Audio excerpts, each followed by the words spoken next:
Are you concerned that nobody's buying from you? Have you been trying to sell, yet you still can't close? You can't get the other party to buy from you. No matter how, maybe you've been in sales for a while, maybe you just joined sales, but for you it's been a struggle.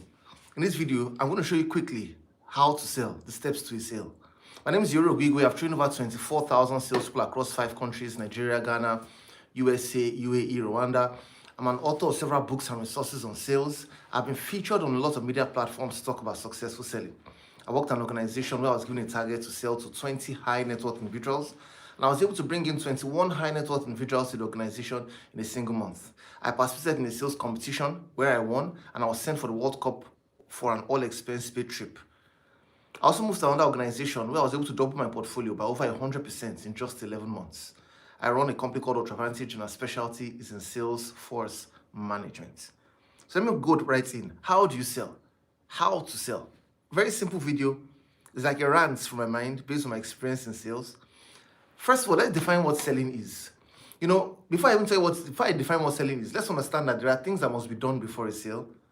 There are things that should be done during the sale for the sale to close. Now, I'm going to leave out the parts that should be done before the sale, even though that's the most important part. That's the psychological part. That's the part where you work on your self-confidence, you work on your self-belief. Because you don't work on your self-confidence when you're in front of a prospect. You work on it, you start to work on it even way long before then. So let me just go straight to the part where you're in front of a prospect right now, and I'm just going to show you the exact steps to take to move from that conversation towards a close. Let's define what selling is. You see, because your definition of selling would always affect how you will approach sales. If you see selling as an exchange of money for a good or service, you would miss the persuasion and influence aspect of selling. If you also see selling as convincing people, you would miss the aspect of service. It would look like you're trying to force them to buy what they don't want. We're not trying to sell ice to an Eskimo, because an Eskimo already has enough ice. I'm not trying to sell sand to someone that lives in the desert, because he already has enough of it, right? So this definition will guide you so that you can be able to understand that when you're selling, the person must have a need, or you must be able to create a need. The point is, at the end of the day, we want to be able to sell from a perspective of service, and not just trying to force our way into the person with the products and only us benefit, and we genuinely know that the person doesn't benefit. So if the prospect doesn't need it, we don't sell it. I'll say that again. If the prospect doesn't need it, we don't sell it. Even if you try to create a need and you know that from your heart, this need you have created is not genuine because it's not going to help this person, you don't sell it. I hope you know, I have some more to say. I hope you know that even if you decide to go ahead and sell it, it's going to affect your other sales. Because you see, when you're selling to a prospect, when they look at you, what do they see? They would see your trust. They will see your love. They will see your confidence. See, your eyes are the window to your soul. So if you bring darkness into your soul because you push products out of selfishness, you push products at all costs, even whether they need it or not, you just try to force it away, create stories, come up with things to say, to get it down their throats, you will bring darkness into your soul. And when other prospects see you, all they will see will be insincerity. But you won't just know why they're not responding to you. And the cure for that is the fact that if you prospect consistently, if you make your sales process, or if you always engage prospects all the time, you would have a lot of prospects who you would eventually be able to sell to. If you do a lot of marketing, create a lot of awareness so people can know you, you have a lot of more prospects to sell to. That's the solution to it. I'm not trying to force products down the prospects' throats. All right, what is selling? Selling is proving that what I can give to you is greater in value than what I'm getting from you. Oh, lovely. Oh, my best definition. Selling is proving that what I'm giving to you is greater in value than what I'm getting from you.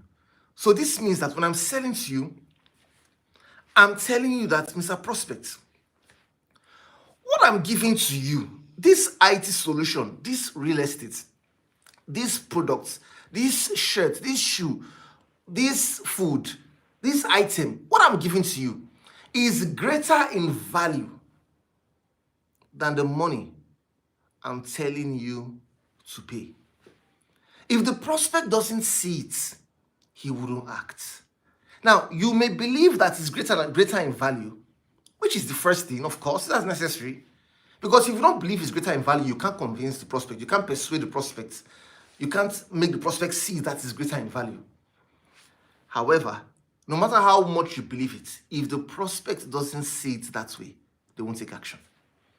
When will the prospect take action? The prospect will take action the moment they see that, hey, what I'm getting is far more than what I'm paying. Meaning that the prospect will believe that I'm actually underpaying. I'm actually underpaying. This is way more valuable. So the question, when you get in front of a prospect, how do you tweak your sales conversation? How do you move your sales conversation from the point of greeting or meeting the prospect face to face, and the person has given you the attention? Because see, they don't give you attention, you can't get to the end of the sale, right? So now they're giving you attention, they've given you the attention. Let me start from there, so this video won't be too long. They've given you the attention. After they've given you the attention, how do you now move the conversation to the point where they say, let's go ahead, because it is, what I'm getting is way more value than what you're telling me to pay.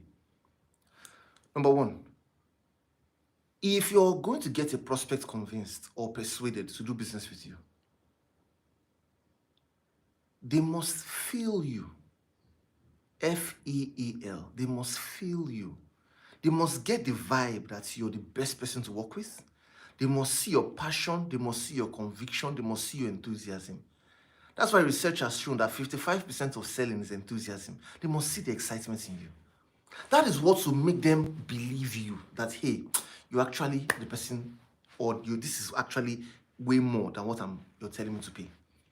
In communication, 7% is words, 38% is your tone of voice, 55% is body language. The body language aspect is where the persuasion comes from. What is the thing that influences body language? Emotions, your passion. And these emotions, this passion, is not in front of the prospect. You will start to create it there. You need to create it before you get in front of the prospect. And that's why with the great salespeople, we always spend time with the product or the solution. Even when we're not selling, we are meditating. What are we meditating on? We are meditating on how these our products can change lives. We are thinking of our success stories. We are thinking of how we are helping people. We are looking at the ripple effects of how families have been turned around. Individuals have been turned around because of our product or service. This thing is what makes you magnetic, and such that when you stand in front of a prospect, they just feel this ooze coming out of you. So number one, emotions. The second thing you want to also check is your personal appearance.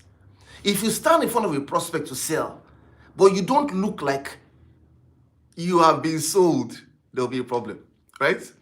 Look the parts based on what you're trying to sell.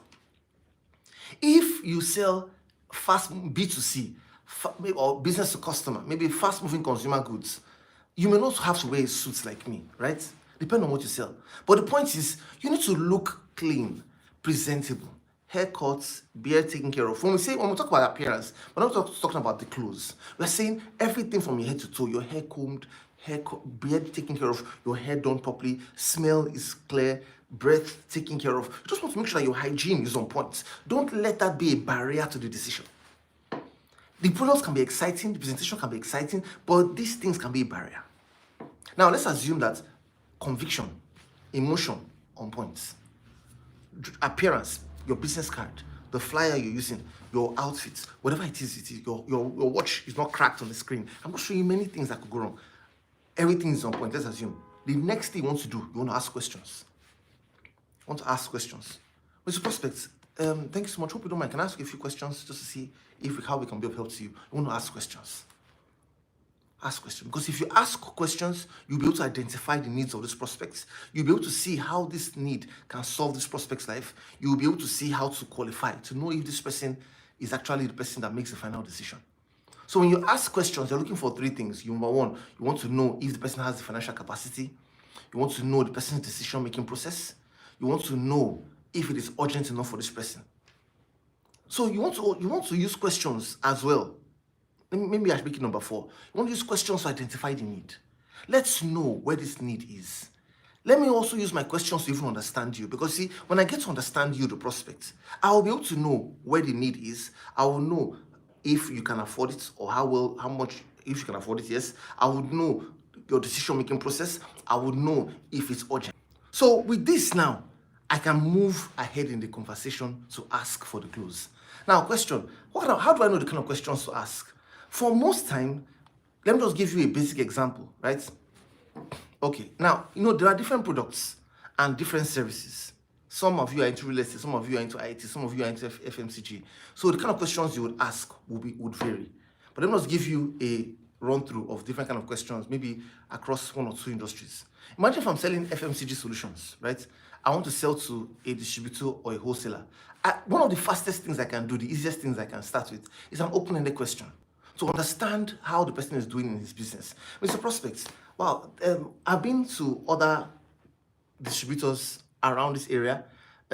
My specialty is to cover this Lagos region, and I realized that I haven't come over to you to tell you what we actually offer.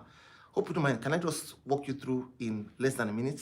Because we are the ones who actually take care of the entire product line for this region. By the way, how is business? How has things been in terms of your business? Have you noticed that a lot of businesses today may not be doing so well? However, it looks like your business is picking up at a faster rate. So can you just walk me through what are you currently enjoying from your current provider or your current supplier? And let's see how, if possible, there will be a need for us. If not, we wouldn't have to bother, because we just want to see if you're actually qualified to work with us. Can I go ahead and find out from you, sir?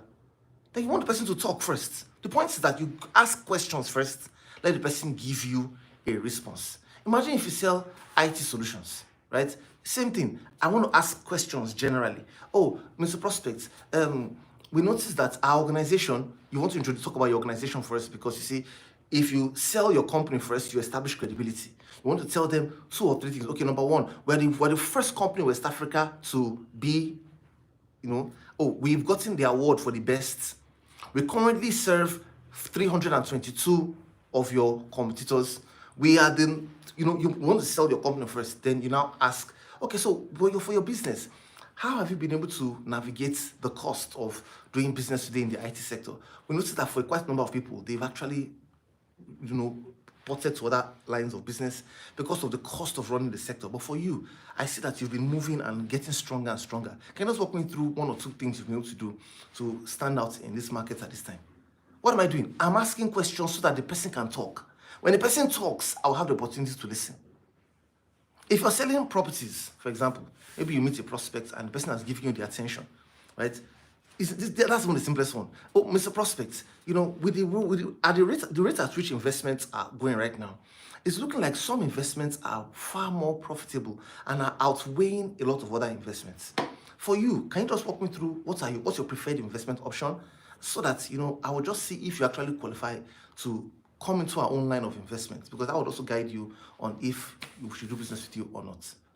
I can even ask, okay, Mr. Prospect, when it comes to right now, we're in a unique situation in our country, and based on this situation in our country, we've noticed that a lot of people, of course, have relocated because of the difficulties right now of running business and exploring opportunities in this country. But I see that your business, you seem to have done something unique for yourself to stand out despite this difficulty. Can you just walk me through 2 or 3 principles you've lived by to help you stand out at this time? As the person is talking, all these things I've done is just for the sake of, the longer the question, the longer the answer will be. I just want to be able to ask you questions so that you can speak. Because see, the moment the person starts speaking, it's easier to sell. I was watching a program on Instagram the other day. The owner of is it Concron Group? Is one of the oldest brokerage firms in New York. And they were asking the owner how she started this firm.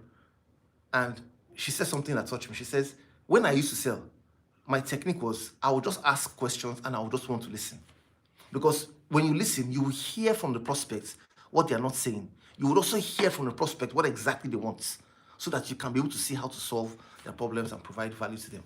So ladies and gentlemen, when you start asking questions, the next thing you want to do is also build rapport. You want to look out for similar interests. When the person is responding to you, you're checking for similar interests, similar beliefs, similar backgrounds. Oh, similar interests. What do we have in common? What do we both like? Similar beliefs. What values do we hold there? Similar backgrounds. How did we grow up? Do we have some commonality? And when you find those things, you latch on it and say, oh, Mr. Prospect, we actually have similar you talk about it for a while. That would help the decision making as you approach the end. Then, the moment you're now communicating the value of your product or service, if you spotted a need or a place where you can come from, or the prospect says, okay, just tell me about what you have to offer. I've talked to myself for a while. Then you now want to talk about your primary features, what you have in common with your competition. Then your secondary features, what differentiates you. When you talk about that, then you go straight to talking about testimonials. Testimonials about how you serve people, how your product has a before and after story in terms of the client has used this product before they met you, this was how they were. After they met you or used your product or service, this is the kind of results they had. Oh, this person didn't have any income before. This person struggled a lot financially. His wife or spouse left him, but as we speak to the right now, they're back together.